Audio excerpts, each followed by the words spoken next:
नमस्कार दोस्तों, हम बात कर रहे हैं best selling book you can heal your life की समरी के बारे में, जिसे लिखा है एक अमेरिकी प्रेरक लेखिका और हे हाउस की संस्थापक लुइस हे ने। दोस्तों, इस किताब में लुइस हे बताते हैं कि किस तरह हमारा दिमाग और शरीर एक दूसरे से जुड़ा हुआ है, किस तरह हम अपने सोचने के तरीके को बदलकर अपनी स्वास्थ्य संबंधी समस्याओं को ठीक कर सकते हैं, कैसे हम अपने जीवन के हर घाव को भर सकते हैं, कैसे अपने जीवन की लगभग हर समस्या को हल कर सकते हैं। दोस्तों, ये वीडियो का छठा पार्ट है। इस वीडियो के बाकी सभी पार्ट्स का लिंक नीचे डिस्क्रिप्शन में दे दिया हूँ। इस वीडियो को देखने के बाद आप बाकी पार्ट्स को जरूर देखें। तो चलिए शुरू करते हैं। चैप्टर 10, रिलेशनशिप्स, रिश्ते। दोस्तों, ऐसा लगता है कि हमारा सारा जीवन रिश्तों से भरा हुआ होता है। जीवन में हर चीज के साथ हमारा रिश्ता होता है। आपका सभी चीजों के साथ, खाने के साथ, मौसम तथा कुदरत के साथ और अपने आसपास के लोगों के साथ एक रिश्ता होता है। आपका खुद के साथ भी एक रिश्ता होता है जो कि दूसरे लोगों के साथ आपके रिश्ते से प्रभावित होता है। अर्थात आपका वस्तुओं, भोजन, मौसम, परिवहन और लोगों के साथ जैसे रिश्ते होते हैं, वह उस रिश्ते को प्रतिबिंबित करता है जो आपका अपने साथ होता है। अपने साथ आपका जो रिश्ता है वह उन रिश्तों से अत्यंत प्रभावित होता है जो आपका बचपन में अपने आसपास मौजूद वयस्कों से था। उस समय वयस्कों ने हमारे साथ जो व्यवहार किया था, अक्सर हम अपने साथ अब वैसा ही व्यवहार करते हैं, चाहे वह सकारात्मक हो या नकारात्मक। रिश्ते हमारा प्रतिबिंब होते हैं। हम जो भी आकर्षित करते हैं वह हमेशा हमारे गुणों या उन आस्थाओं का प्रतिबिंब होता है जो आस्था हम रिश्तों के बारे में रखते हैं। यह बॉस, सहकर्मी, किसी कर्मचारी, किसी मित्र, प्रेमी, जीवन साथी या बच्चे के बारे में भी सच होता है। आप लोगों को आकर्षित नहीं कर सकते थे या उन्हें अपने जीवन में नहीं पा सकते थे यदि उनकी विशेषताएं किसी न किसी रूप में आपके अपने जीवन को अनुपूरित ना करती हो। आप उन लोगों के बारे में सोचिए जो आपको बहुत परेशान करते हैं या जो ऐसे काम करते हैं जो आपको पसंद नहीं है। उस व्यक्ति की 3 आदतों का वर्णन करें जो आपको पसंद नहीं है, जो आप चाहते हैं कि वह बदल ले। अब अपने अंदर गहराई में देखें और अपने आप से पूछें, मैं कहाँ पर उस जैसा हूँ और कब मैं वही चीज़ें करता हूँ। अपनी आंखें बंद करें और अपने आप को यह करने का समय दें। आपके अंदर जरूर ऐसे विचार होंगे जिनके कारण वे आपके जीवन में हैं और जिनके कारण आपको परेशान करने वाले लोग आपकी ओर आकर्षित होते हैं। जब आपको अपने यह विचार का पता लग जाए जिनके कारण परेशान करने वाले लोग आपके जीवन में हैं, फिर अपने आप से पूछें कि क्या आप बदलना चाहते हैं। तो आप उन विचारों को अपने मन से पूरी तरह निकाल दीजिए। जब आप इन विचारों, आदतों और धारणाओं को अपनी सोच और व्यवहार से निकाल देते हैं तो या तो वह दूसरा व्यक्ति बदल जाएगा या वह आपके जीवन से चला जाएगा। अगर आपका बॉस आपके काम से कभी खुश नहीं होता तो इसका कारण भी आपका विचार है। हो सकता है आप इस तरह से सोचते हो कि आप कितना भी काम कर लें पर बॉस कभी खुश नहीं हो सकते। आपको अपने इस विचार को बदलना होगा और इस तरह से सोचना होगा कि आपका बॉस आपके काम से बहुत खुश है। आपके ऐसा करने से आपका बॉस आपके काम से खुश भी होगा और आपके साथ आपके रिश्ते भी सुधर जाएंगे। यदि आपका कोई सहकर्मी सहयोग नहीं देता या टीम का हिस्सा नहीं बनाता तो देखिए कि आपने किस रूप में इसे आकर्षित किया है। आप कहाँ पर सहयोग नहीं करते। यदि आपका कोई मित्र भरोसे के लायक नहीं है और आपको निराश करता है तो अपने भीतर झांकें। आप अपने जीवन में कहाँ पर विश्वास के योग्य नहीं हैं और आप कब दूसरों को निराश करते हैं।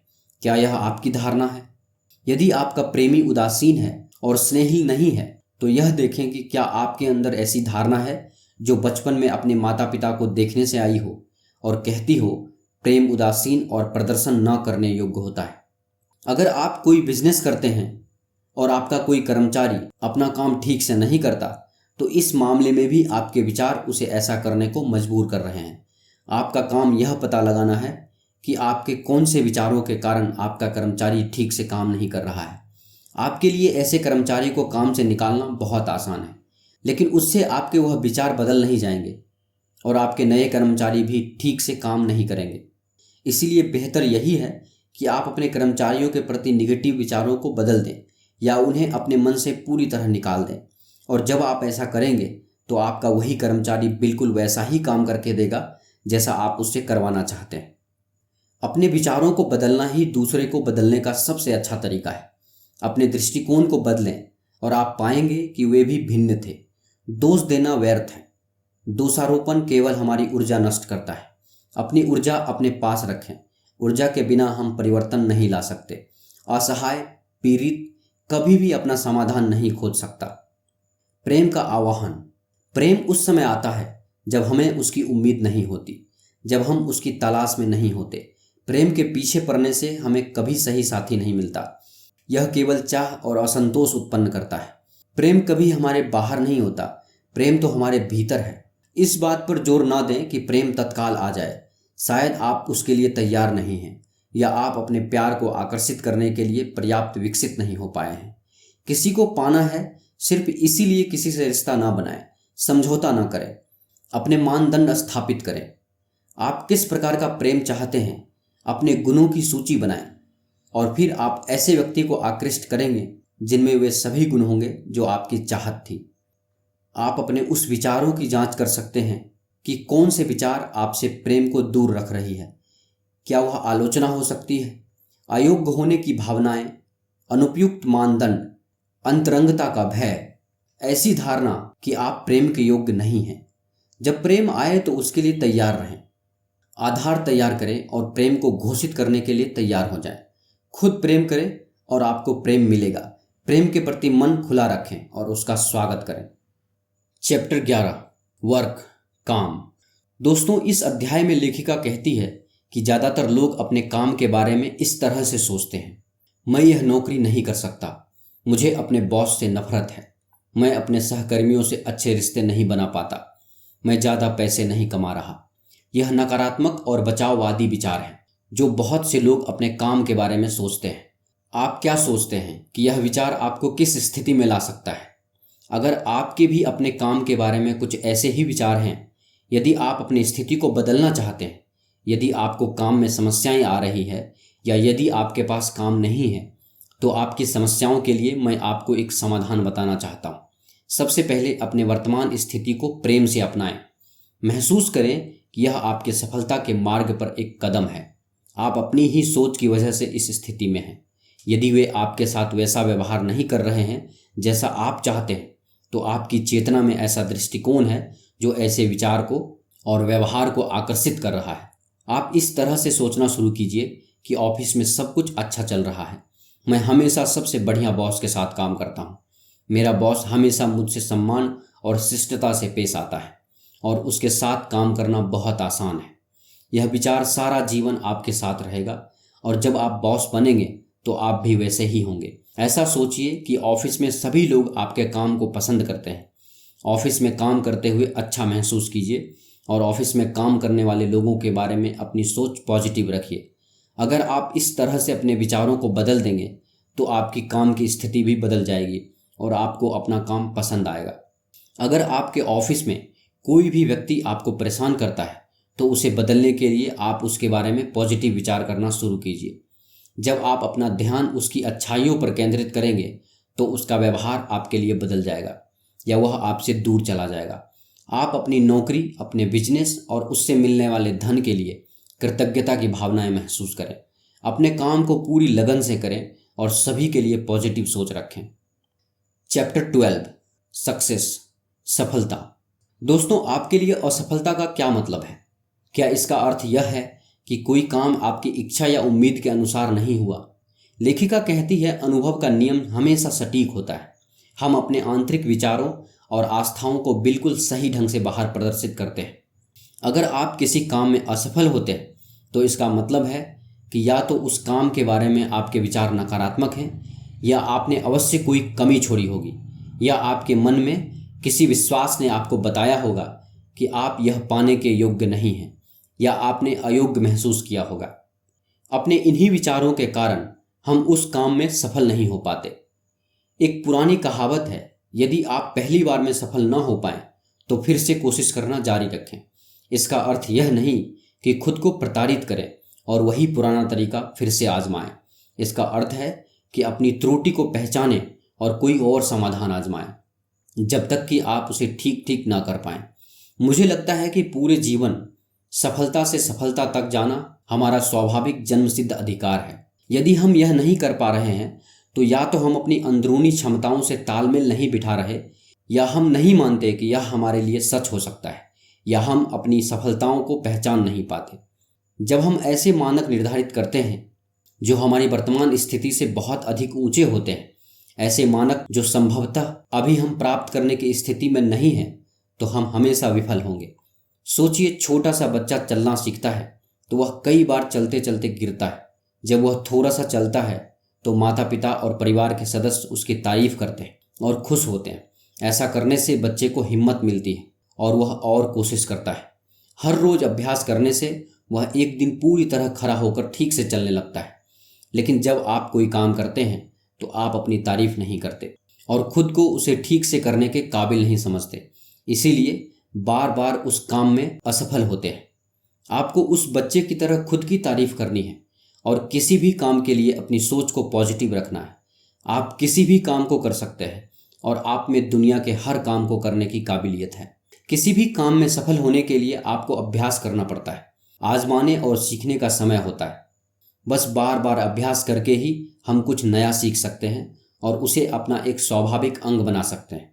अगर आप किसी ऐसे व्यक्ति को देखेंगे जो अपने काम में बहुत सफल है तो पाएंगे कि उसने सफलता हासिल करने के लिए कई वर्षों तक अभ्यास किया है। उदाहरण के तौर पर कोई भी एथलीट अपने क्षेत्र में महारत हासिल करने के लिए कई वर्षों का अभ्यास करते हैं। आप सफलता संबंधी इन प्रतिज्ञाओं का इस्तेमाल कर सकते हैं। दिव्य ज्ञान मुझे वे सभी विचार देता है जो मैं इस्तेमाल कर सकता हूँ। मैं दिव्य सफलता के लिए एक चुंबक हूँ। मैं अपने बेहतरीन सपनों से ज़्यादा भाग्यवान हूँ। हर प्रकार की समृद्धि मुझ तक आती है। हर तरह से मेरे लिए सुनहरे अवसर हैं। हर जगह मेरे लिए सुनहरे अवसर हैं। इन प्रतिज्ञाओं में से एक चुनें और कई दिनों तक उसे दोहराएं। फिर एक और प्रतिज्ञा चुनें और ऐसा ही करें। इन विचारों को अपनी चेतना में बसने दें। इस बारे में चिंता न करें कि इन्हें कैसे पूरा करें। अवसर स्वयं आपके पास आएंगे। अपने मार्गदर्शन और प्रेरणा के लिए अपने भीतर के ज्ञान पर भरोसा करें। आप अपने जीवन के प्रत्येक क्षेत्र में सफल होने के हकदार हैं। चैप्टर 13, प्रॉस्पेरिटी, समृद्धि। अगर आप अपने जीवन में समृद्धि लाना चाहते हैं तो आपको धन और समृद्धि के बारे में अपने विचारों को बदलना होगा।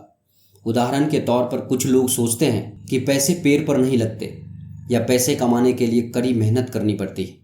मैं आपको पैसे के बारे में कुछ नकारात्मक विचारों के उदाहरण देता हूँ। पैसे कभी पैर पर नहीं उगते। पैसे कमाने के लिए कड़ी मेहनत करनी पड़ती है। अमीर लोग बुरे होते हैं। मैं हमेशा कर्ज में डूबा रहता हूँ। मेरे माता पिता गरीब थे और मैं भी गरीब ही रहूँगा। पैसा ही जिंदगी में सभी समस्याओं का कारण है। बिजनेस करने के लिए बहुत पैसों की ज़रूरत होती है। पैसा केवल बड़े लोगों के पास ही होता है। इस तरह के और भी बहुत सारे नेगेटिव विचार हैं जो ज़्यादातर लोग पैसे के बारे में सोचते हैं। उनके यही विचार उनके जीवन में पैसा आने से रोकते हैं और वह ज़्यादा पैसे नहीं कमा पाते। यह पुरानी व संकीर्ण सोच है। शायद आपका समाज या परिवार पैसे के बारे में इसी तरह सोचता था, क्योंकि पारिवारिक आस्थाएं तब तक हमारे साथ रहती हैं जब तक कि हम सोच समझकर उसे छोड़ न दें, चाहे वे विचार जहां से भी आए हों। यदि आप समृद्ध होना चाहते हैं तो इस तरह के विचारों को आपके चेतना से निकल जाना चाहिए। दोस्तों, समृद्धि का संबंध सिर्फ पैसों से नहीं है। समृद्धि एक मानसिक अवस्था है। समृद्धि या उसके अभाव आपके दिमाग में भरे हुए विचारों की बाहरी अभिव्यक्ति है। कई बार इन विचारों को ही हम अपना विश्वास बना लेते हैं और उसी के अनुसार हमें जीवन में धन मिलता है। धन के बिना जीवन में प्रचुरता नहीं आ सकती। आप एक प्रचुरता से भरा जीवन जीना चाहते हैं तो आपको धन के बारे में अपने विचार बदलने होंगे। आपको इस तरह से सोचना होगा कि आप जितना चाहे उतना पैसा कमा सकते हैं। आप में पैसा कमाने की काबिलियत है। जीवन में समृद्धि लाने के लिए सबसे पहले आपको खुद से प्रेम करना है और अपने बारे में अच्छा महसूस करना है। अगर इस समय आपके पास धन की कमी है तो भी अपने आप को समृद्धि में देखना है। अपने खर्चों से प्रेम करें। अपने बिल्स को देखकर कभी चिंता न करें और यह सोचें कि आप उन्हें चुका सकते हैं। आप हमेशा परिवार का पूरा खर्च उठा सकते हैं। एक प्रचुरता से भरा जीवन जीने के लिए आपको जो भी चीज़ें चाहिए आप वह सभी खरीद सकते हैं। जब आप समृद्धि में विश्वास करेंगे और अपने बारे में अच्छा महसूस करेंगे तो समृद्धि अपने आप आपके जीवन में आ जाएगी। योग्य बनना। यदि हम इस विचार को स्वीकार नहीं करते कि हम समृद्ध बनने के योग्य हैं तो धन हमारे ऊपर बरस भी रहा हो तो हम किसी न किसी प्रकार से उसे अपनाने से इनकार कर देते हैं। दोस्तों, हम जिस चीज़ पर ध्यान केंद्रित करते हैं वह बढ़ती है। इसीलिए बिलों पर ध्यान केंद्रित ना करें। यदि आप अभाव और ऋण पर ध्यान केंद्रित करते हैं तो आपको अधिक अभाव और ऋण का सामना करना पड़ेगा। इस दुनिया में लगातार आपूर्ति होती रहती है। उसके प्रति सजग होना शुरू करें। आपके पास जो कुछ है उसके लिए आभार व्यक्त करें और आप उसे बढ़ता हुआ पाएंगे। अभाव और सीमाओं में हमारा अपना विश्वास हमें आगे बढ़ने से रोकता है। कुछ लोग सिर्फ दूसरों की मदद के लिए पैसा कमाना चाहते हैं या फिर यह कहते हैं कि हम अयोग्य हैं। दोस्तों, आपको यह सुनिश्चित करना होगा कि आप अब समृद्धि को अस्वीकार नहीं कर रहे हैं। यदि कोई मित्र आपको दोपहर के भोजन या रात्रि भोज पर आमंत्रित करता है तो उसे खुशी और उत्साह से स्वीकार करें। यह महसूस ना करें कि आप सिर्फ लोगों के साथ सौदा कर रहे हैं। यदि आपको कोई उपहार मिलता है तो उसे गरिमा से स्वीकार करें। यदि आप उस उपहार का इस्तेमाल नहीं कर सकते तो उसे किसी और को दे दें। चीज़ों को अपने से होकर आगे बढ़ने दें। बस मुस्कुराकर धन्यवाद कहें। इस तरह से आप ब्रह्मांड को यह बताते हैं कि आप जिन अच्छी चीज़ों के हकदार हैं उन्हें प्राप्त करने के लिए तैयार हैं। नए के लिए जगह बनाएं। नए के लिए जगह बनाने के लिए अपना घर साफ करें। छोटी छोटी चीज़ों को बाहर फेंक दें। अपनी अलमारियों को साफ करें। पिछले लगभग 6 महीनों में आपने जिन चीज़ों को इस्तेमाल नहीं किया है उनसे छुटकारा पा लें। यदि आपने उसे साल भर से इस्तेमाल नहीं किया है तो ज़रूर उसे अपने घर से बाहर फेंक दें, उसे बेच दें, किसी को दे दें या जला दें। अव्यवस्थित अलमारियों का अर्थ है अव्यवस्थित मन मस्तिष्क। जब आप अलमारियां साफ कर रहे हो अपने आप से कहें, मैं अपने मन मस्तिष्क की अलमारियां साफ कर रहा हूं। ब्रह्मांड प्रतीकात्मक संकेतों को पसंद करता है। दूसरों के सौभाग्य पर खुशी प्रकट करें। इस बात पर नाराज होकर या ईर्ष्यालु होकर अपनी समृद्धि को और ना टालें कि किसी के पास आपसे अधिक धन है। इस बात की आलोचना न करें कि वे अपने धन को किस प्रकार खर्च करना चाहते हैं। आपका इससे कोई मतलब नहीं है। हर व्यक्ति अपनी चेतना के नियमों के अधीन होता है। बस आप अपने विचारों का ध्यान रखें, किसी और के सौभाग्य को सराहें और यह याद रखें कि दुनिया में सभी के लिए प्रचुर धन है। दुनिया में मांग और आपूर्ति का नियम होता है। मांग पहले आता है। धन की जहां आवश्यकता होती है वह वहां पहुंच जाता है। कल्पना धन का समुद्र। समृद्धि के प्रति आपकी चेतना पैसे पर निर्भर नहीं है। आपकी तरफ पैसे का प्रवाह आपके समृद्धि के प्रति चेतना पर निर्भर है। जब आप अधिक के बारे में सोचते हैं तो आपके जीवन में और अधिक आएगा। कल्पना कीजिए कि आप समुद्र तट पर खड़े होकर विशाल समुद्र को देखते हुए कहते हैं कि समुद्र अनंत का ढेर है जो मुझे उपलब्ध है। अपने हाथों की ओर देखें और देखें कि आपने किस प्रकार का बर्तन पकड़ रखा है। वह कोई भी बर्तन हो सकता है, चाय का चम्मच, गिलास, बाल्टी आदि, या शायद आपके पास एक पाइपलाइन है जो अनंत समुद्र से जुड़ा हुआ है। अपने आसपास देखें और देखें कि चाहे यहाँ कितने भी लोग हों और चाहे उनके पास किसी भी प्रकार का बर्तन हो, हर किसी के लिए प्रचुर मात्रा में चीज़ें हैं। आप दूसरे से छीन नहीं सकते और वे आपसे छीन नहीं सकते, और कुछ भी करके आप समुद्र को सुखा नहीं सकते। आपका बर्तन आपकी चेतना है और उसे हमेशा एक बड़े बर्तन से बदला जा सकता है। प्रशंसा को स्वीकार करें। दोस्तों, लेखिका कहती है बहुत से लोग अमीर बनना चाहते हैं फिर भी वे प्रशंसा को स्वीकार नहीं करते। मैंने कई उभरते नायकों और नायिकाओं को देखा है जो स्टार बनना चाहते थे, फिर भी जब उनकी कोई प्रशंसा करता था तो वे असहज हो जाते थे। प्रशंसा समृद्धि का उपहार है। उसे गरिमापूर्ण रूप से स्वीकार करना सीखें। सराहना या उपहार पाने पर मुस्कुराकर धन्यवाद कहना सीखें। सराहना स्वीकार करके उसे लौटा देना और भी बेहतर होता है, क्योंकि इससे सराहना करने वाले को ऐसा महसूस होता है मानो उसे कोई उपहार दिया गया हो। यह सद्भावना का प्रवाह बनाए रखता है।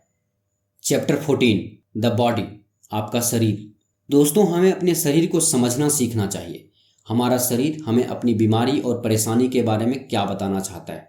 यह हम ही हैं जो अपने विचारों और पैटर्न के माध्यम से हमारे शरीर में बहुत सारी बीमारी और परेशानी पैदा करते हैं। इसीलिए हमें उसे सुनकर अपने शरीर की देखभाल करनी चाहिए। दुनिया में हर कोई किसी न किसी बीमारी से पीड़ित है। जब आप डॉक्टर के पास जाते हैं तो वह आपको आपकी बीमारी का कारण, आपका खान पान, दूषित पानी और प्रदूषण के बारे में बताता है। असल में हमारे खुद के बारे में गलत और निगेटिव विचारों से हमारे शरीर में तनाव पैदा होता है, जिसके कारण बीमारियां उत्पन्न होती हैं। बीमार लोग शीशे के सामने खड़े होकर खुद को देखते हैं और खुद की आलोचना करते हैं। वह कहते हैं कि उनका चेहरा अच्छा नहीं है, वह सुंदर नहीं है या उनका वजन ज़्यादा है। इस तरह वह अपने शरीर में कई तरह की कमियों को देखते हैं और खुद की आलोचना करते हैं। हम जिस भी चीज़ की आलोचना करेंगे वह खराब हो जाएगी। इसीलिए आप अपने शरीर में जिस अंग की आलोचना करते हैं वह और भी खराब हो जाता है। इसीलिए अगर आप अपने शरीर की किसी भी समस्या को ठीक करना चाहते हैं तो आपको अपने शरीर से प्रेम करना होगा, जिस तरह माता पिता एक छोटे बच्चे से करते हैं। आपको अपने शरीर के एक छोटे बच्चे की तरह देखभाल करनी होगी।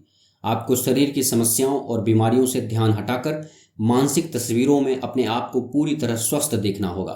अपने शरीर और मन के अंदर आपको प्रेम और खुशी महसूस करनी होगी। प्रेम और खुशी की भावनाओं से आप अपने शरीर की किसी भी समस्या को ठीक कर सकते हैं। दोस्तों, बीमारियों को ठीक करने की प्रणाली हमारे शरीर में स्वाभाविक रूप से मौजूद है, लेकिन वह तब तक काम नहीं करती जब तक शरीर में तनाव और निगेटिविटी रहती है। शरीर को ठीक करने की प्रणाली को सक्रिय करने के लिए आपको प्रेम और खुशी की भावनाएं महसूस करनी है। जब आप ऐसा करेंगे तो आपका शरीर जानता है कि अपने आप को स्वाभाविक रूप से ठीक कैसे करना है। आप अपनी जिंदगी का उपचार खुद कर सकते हैं। लोगों में कई तरह के रोग पनपते हैं, पर ऐसा कोई रोग नहीं जो पूर्ण तरह से बिना आपके सहयोग से सही हो सके। दूसरी तरफ कोई भी रोग इतना असाध्य नहीं कि आपको हो और वो ठीक ना हो।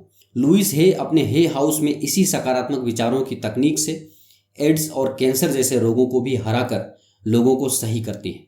उनका कहना है कि कोई ऐसा रोग नहीं जो आप खुद से सही नहीं कर सकते। बस आपको अपने आप का पूरा सहयोग करना होगा और थोड़ा सजग होकर जीना होगा, ताकि आप रोगों की चपेट में आए ही नहीं। अपनी सोच की शक्ति से आप कोई भी लक्ष्य हासिल कर सकते हैं, फिर वो चाहे वित्तीय हो, मानसिक हो या शारीरिक। दोस्तों, यह थी लुईस हे के द्वारा लिखी book you can heal your life की समरी। यह समरी आपको कैसी लगी कृपया हमें नीचे कमेंट बॉक्स में कमेंट करके ज़रूर बताएं। अगर आपको यह समरी अच्छा लगा हो तो इस वीडियो को लाइक और अपने दोस्तों और फैमिली मेम्बर्स के साथ अवश्य शेयर करें। और ऐसे ही लाइफ चेंजिंग बुक समरीज देखने के लिए हमारे यूट्यूब चैनल बुक्स प्ले को सब्सक्राइब करें। धन्यवाद।